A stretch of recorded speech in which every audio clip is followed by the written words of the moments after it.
చెంగనూర్ మహాదేవర ఆలయము. ఈ ఆలయము కేరళలోని ముఖ్యమైన మరియు పురాతనమైన ఆలయాల్లో ఒకటి.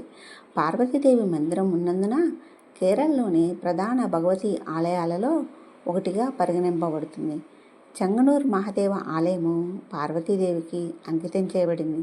108 శక్తిపీఠాలలో ఒకటి. ఇక్కడ ఈ ఆలయములోని శివుని విగ్రహము తూర్పు వైపు మరియు పార్వతీదేవి విగ్రహము పశ్చిమ వైపుగా ఉంటుంది.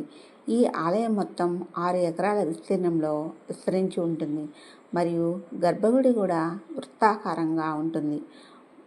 ఈ ఆలయంలోని శివలింగము స్వయంభూ అని, అందుకని దానిపైన అర్ధనారీశ్వర విగ్రహం ఉంటుందని నమ్ముతారు. గణపతి దేవుడు, అయ్యప్ప స్వామి, చండికేశ్వరుడు, నీలగిరివన్, గంగా మరియు నాగర్ ఈ ఆలయంలోని ఉపదేవతలు. ఆలయం సమీపంలో శ్రీకృష్ణునికి అంకితం చేయబడిన మందిరం కూడా కలదు.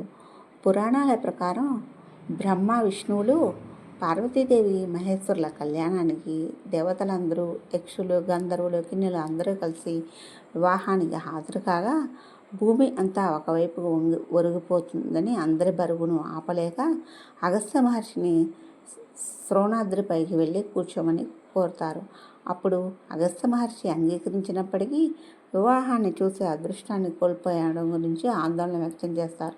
వివాహం తర్వాత పార్వతీదేవి, శివుడు శ్రోణాద్రి వద్ద అగస్త్య మహర్షిని కలవడానికి వెళ్ళారని, అక్కడే అమ్మవారికి ఋతుస్రావం వచ్చిందని, దాన్ని ఒక పెద్ద వేడుకగా చేస్తారు ఈ ఆలయంలో.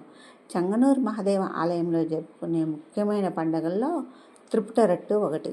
ఋతుస్రావ వేడుకలతో ముడిపడి ఉంటుంది మరియు ఆలయంలో క్రమం తప్పకుండా జరుపుకుంటారు. త్రిపుట సమయంలో ఆలయం 3 రోజులు మూసివేయబడుతుంది. కానీ ఆలయంలోని వేరే ప్రదేశంలో పూజలు చేస్తూ ఉంటారు అమ్మవారికి. 4వ రోజు దేవత విగ్రహాన్ని సమీపంలోని నదికి తీసుకెళ్ళి ఆరట్టు అంటే పవిత్ర స్నానం నిర్వహిస్తారు. అప్పుడు తర్వాత విగ్రహాన్ని తీసుకొని ఆలయానికి వెళ్తారు. ఈ పండుగ సమయంలో శివుడు మరియు పార్వతీదేవి విగ్రహాలను ఆలయం చుట్టూ 3 సార్లు ఊరేగింపుగా తీసుకువెళ్తారు. తర్వాత శివుడు తూర్పు వైపు నుంచి ఆలయంలోకి ప్రవేశిస్తే అమ్మవారు పశ్చిమ వైపు నుంచి ప్రవేశిస్తుంది. ఈ ఆలయంలో చాలా పురాతనమైనది, చాలా పెద్దగా ఉంటుంది మరియు ఆలయ నిర్మాణం అంతా విభిన్న శైలిలో ఉంటుంది.